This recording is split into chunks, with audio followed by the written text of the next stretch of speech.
और सहयोगी श्याम हमारे साथ जुड़ रहे हैं जो कि दादरपुर गांव पहुंचे हैं। जिस तरीके से ये इटावा से पूरा केस सामने आया, श्याम, दूसरी ओर सियासत जोरों पर है। सवाल यह है कि वहां का समाज अब क्या सोचता है, क्या देखता है, क्या करना चाहता है।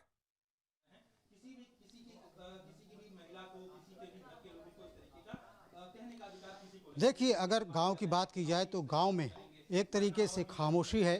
तमाम जगहों पर पुलिस बल की तैनाती कर दी गई है और गांव के आने जाने वाले रास्तों पर पीएसी भी तैनात है। दरअसल जिस तरीके से कल पूरी हिंसा की प्लानिंग थी, जिस तरीके से पूरा उपद्रव हुआ, उसके बाद गांव के लोग दहशत में हैं। वहीं पुलिस की तैनाती इसलिए की गई है कि दोबारा कोई भी शख्स गांव के अंदर घुसने का प्रयास न करे और यहां पर किसी तरीके की हिंसा ना हो। वहीं गांव की अगर बात की जाए तो यहां पर एक ही बात कही जा रही है कि जिस तरीके से धार्मिक पहचान छिपा करके कथा की गई, उससे लोगों में गुस्सा था। ये बात कहीं पर भी नहीं है कि यादव समाज का कोई शख्स यहाँ पर कथा नहीं कह सकता। ग्रामीणों का कहना यह है कि 2 साल पहले भी यहाँ पर कथा हुई थी और यादव समाज के लोगों ने ही यहाँ पर कथा की थी। यहाँ पर व्यास थे और पूरी कथा को पूरे विश्वास के साथ लोगों ने सुना और बड़े ही सम्मान के साथ उन्हें विदाई दी गई। लेकिन जब ये कथा यहाँ पर शुरू हुई तो यहाँ पर जो पूजा का पैटर्न था, उन्हें गाँव वालों को पहले से ही समझ में नहीं आ रहा था। लोगों का कहना यह है कि खाली कलश से कलश यात्रा निकलवा दी गई, जिसको लेकर के उन्हें शक हुआ। उसके बाद जिस तरीके से 1 घंटे की कथा हुई और दिन में 3 बार आरती कराई गई, उसको लेकर के भी लोगों में शक था। लेकिन घटना ये तब ज़्यादा बढ़ गई जब जो कथित व्यास हैं उन्हें घर लाया गया, उन्हें घर में भोजन कराने के लिए लाया गया। जो परीक्षित हैं उनके घर पर जब वो भोजन करने के लिए पहुंचे तो जो परीक्षित की जो पत्नी है उनसे उन्होंने कहा कि वो अपने हाथ से उन्हें खाना खिलाएं। जब उन्होंने उससे मना किया तो उन्होंने कहा कि ये आपका कर्तव्य है, क्योंकि हम यहाँ पर केवल 7 दिनों के लिए आए हैं और 7 दिन आपको हमारी सेवा करनी चाहिए थी। कहा यह भी जा रहा है कि परीक्षित की पत्नी का ज़बरदस्ती हाथ व्यास ने पकड़ा और उन्हें हाथ से खाना खिलाने के लिए मजबूर किया, जिसके बाद लोगों में गुस्सा देखने को मिला। लोगों का कहना यह था कि वो महिला के साथ छेड़छाड़ कर रहे थे। जब लोगों ने विरोध किया और यहाँ से जब कथित व्यास जो मुकुट बिहारी हैं वो यहाँ से गए, तब उनका जो झोला यहाँ पर छूट गया था, कुछ कार्ड उनके गिर गए थे।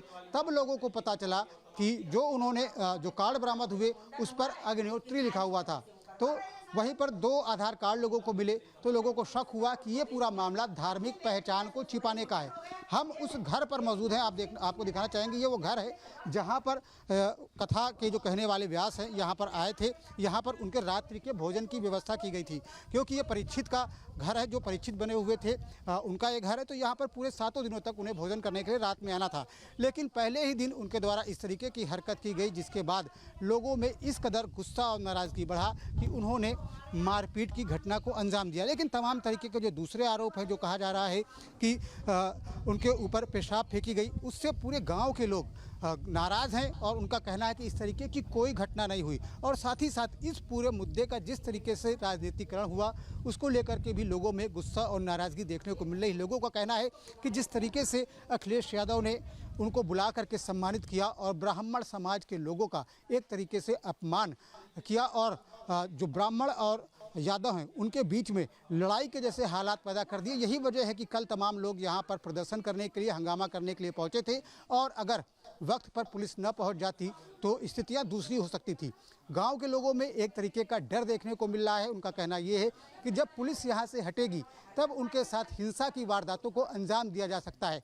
उनके साथ तरह तरह के से उन्हें धमकियां देने का काम किया जा रहा है। सोशल मीडिया में धमकियां दी जा रही हैं। इसके अलावा तमाम जो ग्रामीण लोग हैं उनको धमकियां देने का काम किया जा रहा है। कुछ ग्रामीण महिलाएं हमारे साथ मौजूद हैं, उनसे बात करते हैं, जानने का प्रयास करते हैं कि आखिर वो क्या सोचती है इस पूरे मुद्दे को लेकर के। माता जी, ये बताइए, जिस तरीके से पूरा प्रकरण सामने आया, तमाम तरीके के रंग इसे देने की कोशिश की गई, आप कैसे देखती हैं इसे?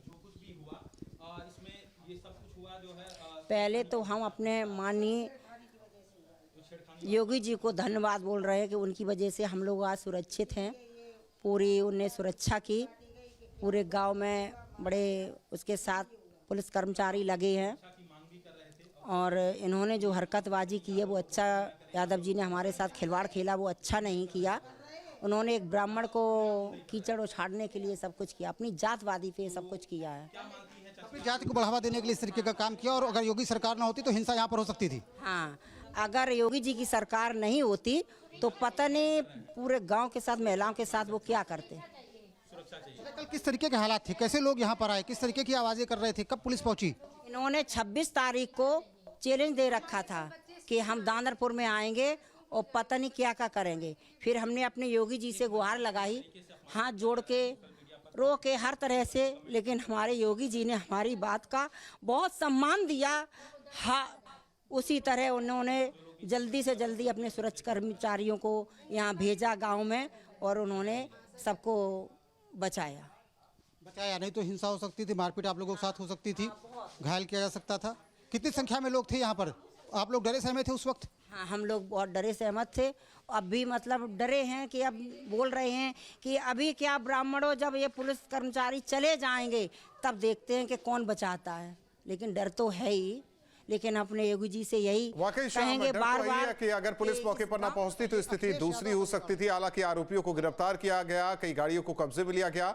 जिस तरीके से जाति संघर्ष कराने की पूरी कोशिश की जा रही है, हालांकि दूसरी ओर राजनीतिक बयानबाजी भी इस पर जोर शोर से हो रही है। तीसरी तरफ पुलिस पूरे मामले की कार्रवाई में जुटी है।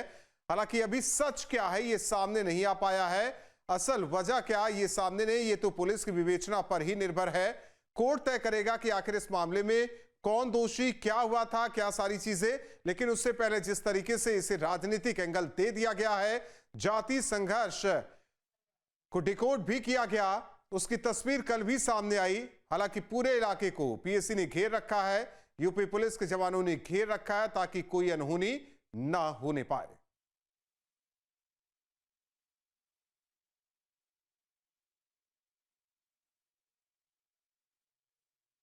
इटावा कांड को लेकर यूपी में सियासत तेज है। पूरे मामले में ठाकुर देवकीनंदन महाराज और महंत राजू दास की भी प्रतिक्रिया सामने आई है। मैं सनातन कार्य के लिए कार्य कर रहा हूं। मैं सभी सनातनियों को जोड़ना चाहता हूं। रही बात चोटी काटने की, गलत है। किसी के भी साथ दुर्व्यवहार नहीं करना चाहिए। कोई भी किसी भी प्रकार का दुर्व्यवहार करता है वो ठीक नहीं। हम तो इसका प्रचार करते हैं, तिलक रखो और चोटी रखो, कलावा बांधो, कंठी पहनो, इसका हम प्रचार करते हैं। रही बात दूसरी कि जो लोग जातियों के लिए, मैंने तो देखा कि एक गांव में घटना घटी और उसमें बड़े बड़े देश के बड़े नामचीन नेता आकर बयान दे रहे हैं और वो जातियों के विरोध में बयान दे रहे हैं और वो वही काम कर रहे हैं जो अंग्रेजों ने किया था। इटावा के घटना को लेकर जिस प्रकार से जातीय रंग देकर समाज को बांटने की साजिश कुछ राजनीतिक दल के लोग कर रहे हैं, मैं सनातनी से, हिंदू भाइयों से सिर्फ अपील करूंगा, निवेदन करूंगा, एक साधु होने के नाते, हिंदू धर्मगुरु होने के नाते, हिंदू प्रहरी होने के नाते, कि आप लोग जग जाओ। नहीं तो ऐसे लोग जाति रंग देकर हिंदू को लड़ाकर मारने की साजिश कर रहे हैं। जिस प्रकार से औरंगजेब ने किया, जिस प्रकार से मुगल आक्रांताओं ने किया, जिस प्रकार से अंग्रेज ने किया, वही कार्य अखिलेश यादव और बिहार के पूर्व नेता कर रहे हैं। ऐसे शब्द का प्रयोग करके समाज को बांटने की साजिश, वहाँ जो घटना घटी उसका हम पुरजोर विरोध करते हैं, निंदा करते हैं। पहले तो उनको जाति देखकर इस प्रकार से उसके साथ दुर्व्यवहार नहीं करनी चाहिए थी। दूसरी बात, उनको जाति छुपानी नहीं चाहिए था।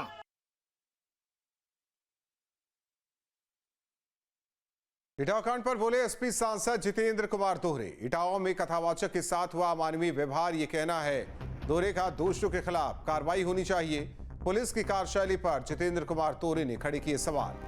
पुलिस बेगुनाह लोगों को उठा रही है। कथावाचक की चोटी काटना और सिर मुंडवाना गलत है। न्यूज स्टेट पर इटावा के सांसद जितेंद्र कुमार दोहरे का बयान। इटावा के दादरपुर गांव में कथावाचक की चोटी काटने के बाद जिस तरीके से विवाद लगातार बढ़ता जा रहा है, इसी विवाद की कड़ी में जब कल यादव संगठनों के द्वारा उसी गांव पर हमला बोलने का प्रयास किया गया, जहां पुलिस के द्वारा वहां उनकी गिरफ्तारी भी की गई। इसी पूरे मामले पर क्यों यही विवाद बढ़ता जा रहा है और क्या इसका कारण है, तो इटावा के सांसद जितेंद्र दोहरे जी हमारे साथ मौजूद हैं और इनसे जानते हैं कि आखिर इस विवाद का बढ़ने का क्या कारण है। जितेंद्र दोहरे जी, ये विवाद लगातार बढ़ता जा रहा है, इसका क्या कारण आ रहा है? देखिए, ये रविवार के दिन की घटना है। तो जब हम लोगों को बताया गया कि वहां पे जात बात पूछ करके उनका अपमान करने का काम किया, तो ये तो इंसानियत के खिलाफ है। इंसान इंसान का अगर अपमान करता है और इस तरीके का अपमान जहां सिर मुड़वाया गया हो, है, और जहाँ पे मारा पीटी की उन लोगों की, उनसे नाक रगड़वाई, उनका घोर निंदा की, उनका अपमान किया, उनको किसी महिला के मूत्र से उनके सिर पे छिड़का गया, इससे ज्यादा गलत घटना क्या हो सकती है? भाई आपको अगर लग रहा था कि जो यादव समाज के हैं तो आपको पहले से पूछताछ करके बुलाना चाहिए कि हम ब्राह्मण से ही कथा करवाएंगे। तो ये तो कहीं नहीं लिखा, ये तो हर समाज में जो ज्ञानी है तो उस ज्ञान के बारे में बताता है, कथा हो चाहे कोई भी काम हो। तो इस तरह की पहले तो गलती तो उन्होंने की, उन्होंने बहुत बड़ी गलती की। तो अब लोग बाग कल गए, लेकिन हमारी समाजवादी पार्टी को तो कोई कार्यकर्ता पदाधिकारी नहीं थे। अब वो कहाँ से आए, कौन थे? ये बीजेपी के कुछ एजेंट भी हैं, बीजेपी के कुछ एजेंट भी हैं, वो लोग कल गए हैं, तो उन लोगों के उन्होंने अपने लोग भेजे, तो उसमें गगन यादव कोई है, मैं तो नहीं उनको जानता, ना कभी मैं मिला। तो उनके लोग भी कुछ बताए जा रहे हैं कि उनको लोग थे, लेकिन जो पुलिस कार्रवाई कर रही है वो कार्रवाई ठीक नहीं कर रही। जो वहाँ थे ही नहीं, जिन्होंने उसमें भाग नहीं लिया, उनको भी पुलिस पकड़ लाई। एक लाला राम इंटर कॉलेज है उरैंग के पास, अब वहाँ पे वो अपना स्कूल का काम कर रहे थे, वहाँ पुलिस जबरदस्ती घुस के उनको उनके साथ मारा पीटी की, उनको पकड़ लाई।